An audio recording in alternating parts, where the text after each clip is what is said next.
寄り道してるような日常パートみたいで、私、日常パートめっちゃ好こー。 You know what? I bet you'll smile watching this, maybe even almost laugh. And the funny thing is, it's not even a comedy. So why does it feel that way?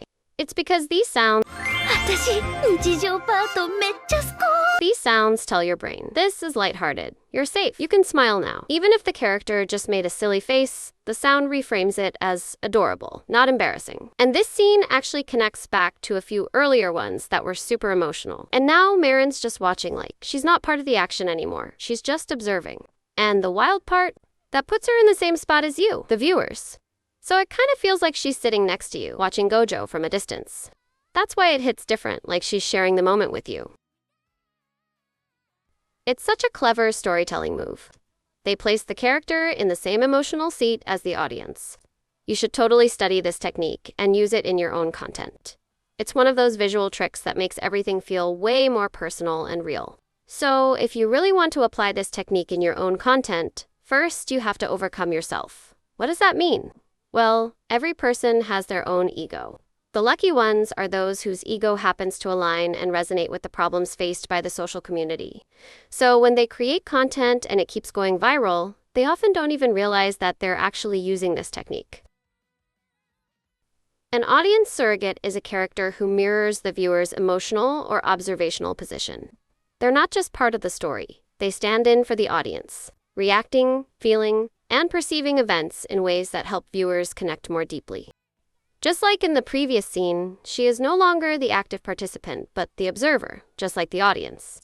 Her emotional distance and gaze toward Gojo allow viewers to feel like they're sitting beside her, sharing the moment.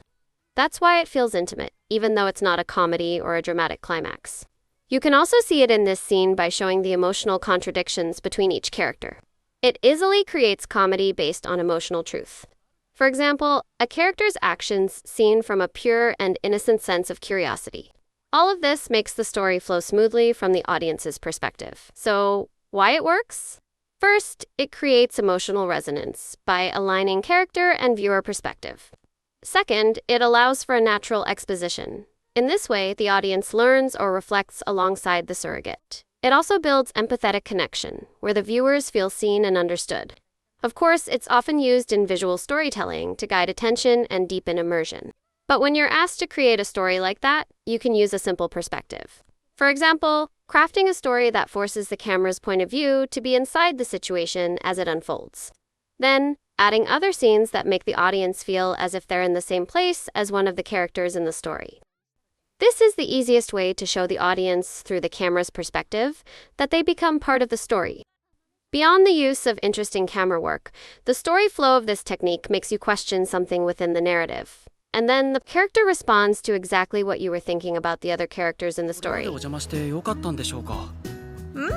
前もってマリンちゃんに聞いてたし大丈夫だよ。